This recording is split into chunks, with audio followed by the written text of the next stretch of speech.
오늘 새학기 특별 새벽기도에 나오신 여러분 한 분 한 분을 주님의 이름으로 환영하고 축복합니다.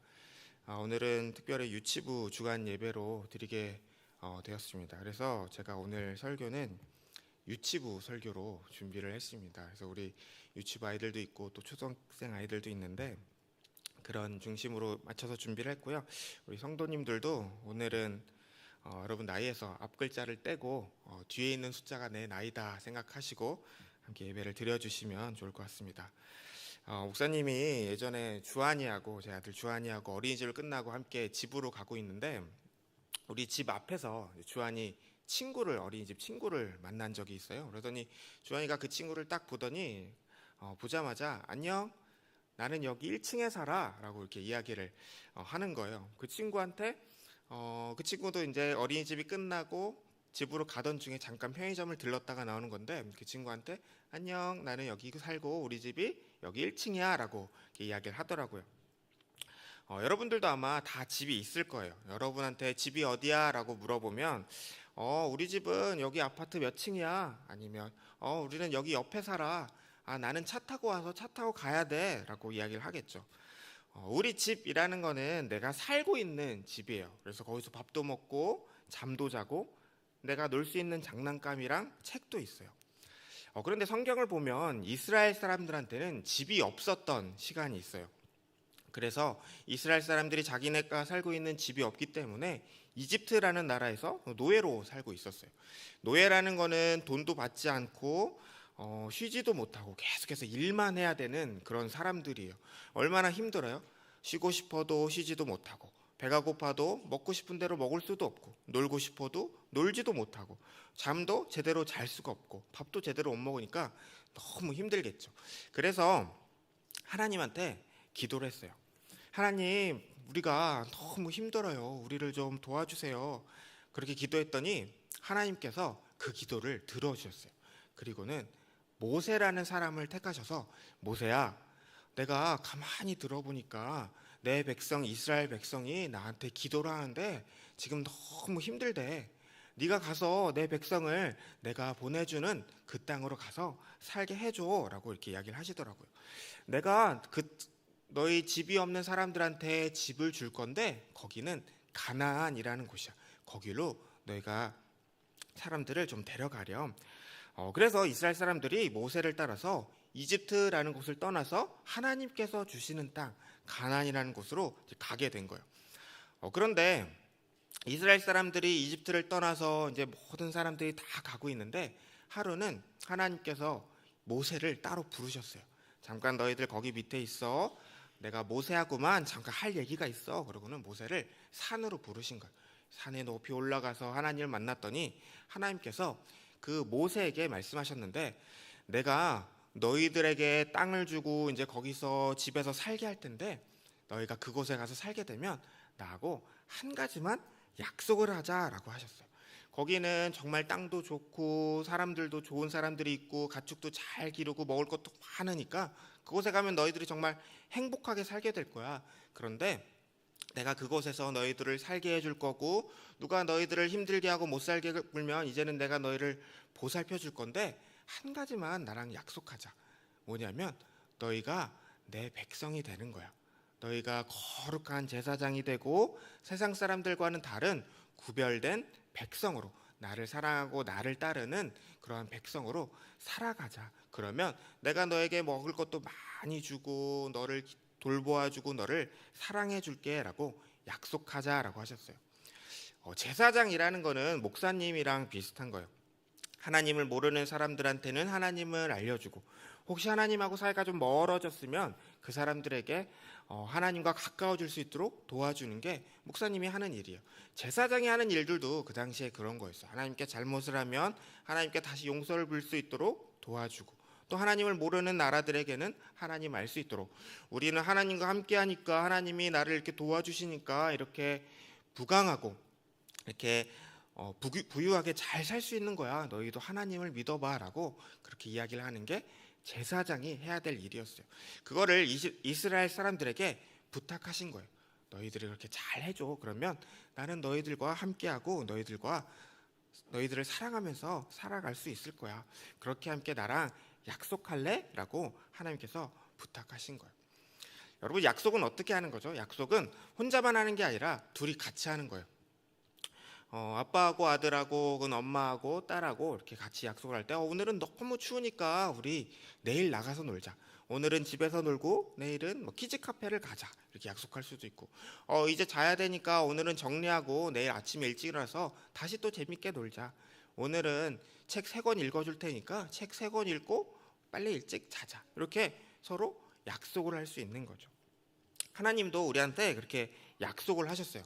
이스라엘 백성들한테 너 내 말 들어? 너 내 말 안 들으면 혼나? 라고 이렇게 혼내시고 명령하신 것이 아니라 내가 너희들을 사랑하고 돌봐주고 너희들의 먹을 것도 잘 챙겨주고 잘 돌봐줄 테니까 너희도 나를 좀 사랑해주지 않겠니?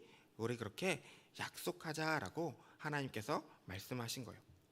처음에 말씀에서 읽었던 것처럼 거룩한 제사장이 되고 거룩한 백성이 되어서 이제는 우리가 함께 서로 사랑하는 사이로 그렇게 살아가자라고 말씀하신 거죠. 하나님이 우리 친구들한테 그렇게 약속하자라고 하면서 손을 내밀면 우리가 어떻게 해야 될까요? 우리도 하나님의 그 손에 깍지를 끼면서 네, 하나님, 저도 약속합니다라고 이야기를 해야 되겠죠. 우리 유치부에서 요즘 다윗과 솔로몬의 이야기를 같이 배웠었는데 다윗이 마지막으로 죽기 전에 솔로몬에게 부탁한 것이 3가지가 있어요. 뭐냐면 첫 번째는 너희는 하나님의 말씀을 잘 들려라. 솔로몬아, 너는 내 아들인데 내가 이 세상을 살면서 가장 중요한 게 뭔가 생각했더니 하나님의 말씀을 잘 듣고 따르는 거야. 너도 하나님의 말씀을 잘 듣고 지켜라 라고 첫 번째로 부탁을 해줬고, 두 번째는 하나님께서 너에게 주신 백성들을 잘 보살피고 잘 이끌어서 그들을 사랑하고 잘 돌봐주어라 라고 약속하고 부탁하셨어요. 세 번째는 나는 하나님께서 허락하지 못하셔서 짓지 못했는데 너는 하나님의 성전을 지어라 라고 이렇게 이야기했어요. 솔로몬이 다윗과 함께 그 3가지를 듣고는 약속했어요. 네, 아버지, 제가 하나님의 말씀을 잘 듣고 하나님이 주신 이 백성들을 잘 지키고 그리고 제가 성전을 잘 지어서 완성할게요 라고 약속한 거예요. 그리고는 그 약속을 정말로 잘 지켰어요. 하나님께서 다윗을 사랑하셨던 것처럼 또 다윗이 솔로몬과 약속하고 솔로몬이 그 약속을 잘 지키는 것을 보고 하나님께서는 솔로몬을 정말로 사랑하셔서 그에게 정말 많은 지혜와 똑똑한 머리를 주시고 솔로몬이 하는 많은 일들이 잘 되게 해주셨어요. 우리도 하나님께서 우리한테 약속하신 것들, 너희가 나를 잘 사랑해줘, 나도 너희를 잘 돌봐줄게 라고 하셨던 그 약속의 말씀을 우리 친구들도 잘 지켜서 하나님께 사랑받는 그런 삶이 되기를 축복합니다. 부모님들께도 제가 한 가지 말씀을 드리고 싶어요. 혹시 여러분들이 자녀들이 말을 듣게 하는 방법으로 잘 사용하시는 것이 있으신가요? 저는 어렸을 때 저희 부모님이 가장 많이 사용하셨던 방법, 심부름 갔다 오면 TV 보게 해줄게. 이거 숙제만 하면 내가 맛있는 거 해줄게. 이번에 시험 잘 보면 신발 그때 말했던 거 새로 사자. 이렇게 얘기를 많이 들었던 것 같아요. 저도 요즘 이제 아들하고 이렇게 이야기를 하다 보면 아빠가 뭐 해줄 테니까 너도 이거 좀 해줘라고 이렇게 이야기를 하게 되더라고요. 저희도 그렇고 뭐 많은 사람들이 그런 말들을 들으면서 자랐던 것 같아요. 그리고 어떨 땐 하기 싫어도 그거 듣고 이번에 시험 잘 보면 공부 열심히 하면 패딩 하나 새로 사주신다고 했으니까 이번에 공부 좀 한번 열심히 해보자. 반에서 몇 등 안에 한번 들어보자. 평균 몇 점 올려보자. 뭐 이렇게 이야기를 했었죠. 그런데 반대로 생각을 해보면 부모님이 하는 말이 다 자녀 잘 되라고, 너 잘 되라고 하는 거지. 뭐 그거 잘 된다고 나한테 뭐 얼마나 큰 효율이 있는 것도 아닌데 너 시험 성적 오르면 내가 뭐 아이패드 사줄게.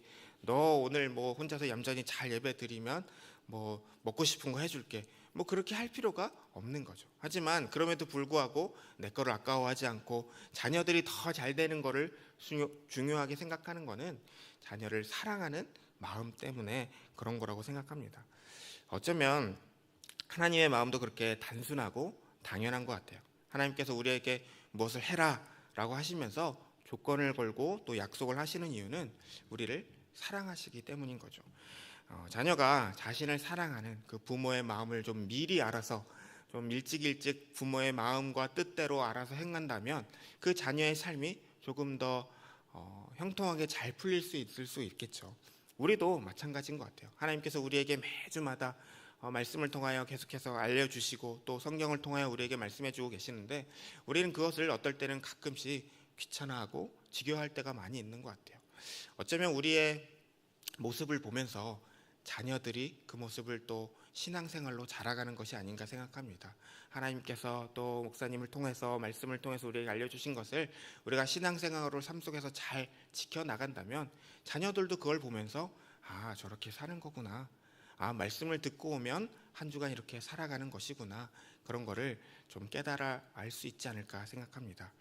제가 결혼하기 전에 예전에 잠깐 알았던 형님이 7살에서 8살 정도 되는 자녀를 키우고 있었어요. 근데 그 형님이랑 어느 날 이제 만나서 잠깐 이야기를 하는데 요즘 너무 힘들다라고 얘기를 하시더라고요. 그래서 뭐가 이렇게 힘드냐 그랬더니 퇴근을 하고 집에 가서 이제 아내하고 독서를 한다라고 얘기를 하시는 거예요. 독서를 하니까 좋지, 뭐가 힘드냐 그랬더니 너무 힘들어서 좀 쉬고 싶고 좀 TV도 보고 싶고 하고 싶은 것들이 많은데 독서를 하는 모습을 보여줘야 우리 애가 책 읽는 습관이 듣는다고 해서 내가 그냥 책이라도 펴놓고 있자라는 생각으로 독서를 하는데 너무 힘들다라고 얘기를 하시더라고요.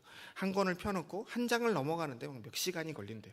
그래도 우리 자녀가 독서를 하는 습관을 들여주기 위해서 그렇게 노력한다라고 하더라고요. 우리가 부모로서 자녀의 공부를 위해서는 학군지도 옮기고 또 뭐 유치원이나 이런 데도 좋은 데로 보내고 학원도 막 보내고 하는데 자녀의 신앙을 위해서는 어떠한 노력을 하고 있을까, 그런 것을 다시 한번 좀 생각해 볼 수 있으면 좋을 것 같습니다. 하나님께서 우리에게 약속하자 하신 그 약속이 나와도 약속이고 자녀와도 약속이라면 우리가 그 약속을 잘 지키고 따르고 살아가는 모습을 보여줄 때 우리의 자녀들도 그러한 신앙인으로 살아갈 수 있을 것이다 라고 생각합니다.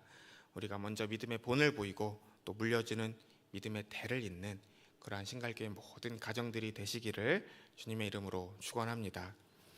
기도하겠습니다. 하나님 아버지 감사합니다. 오늘 말씀을 통하여 하나님께서 우리에게 명령하지 않으셨고 우리에게 억지로 하라고 하지 않으셨고 우리와 약속하자고 하셨던 그 사랑의 마음을 다시 한번 깨닫게 하심에 감사드립니다. 주님, 우리도 주님의 말씀을 따라 주님을 우리를 사랑하시는 그 사랑의 크심을 알고 주님의 뜻대로 살아가려고 노력하는 그런 하루하루의 삶이 되길 원하오니 우리에게도 더욱더 함께하여 주셔서 우리에게 용기를 주시고 담대함을 주시고 주님의 뜻을 분별할 수 있는 지혜의 영을 내려 주시옵소서. 우리의 가정 가운데서도 함께하여 주셔서 우리가 신앙으로 하나 되는 가정이 되게 하여 주시옵고 믿음의 대를 잇는 그러한 주님의 가문이 될 수 있도록 인도하여 주시옵소서. 감사합니다. 예수님의 이름으로 기도드렸습니다. 아멘.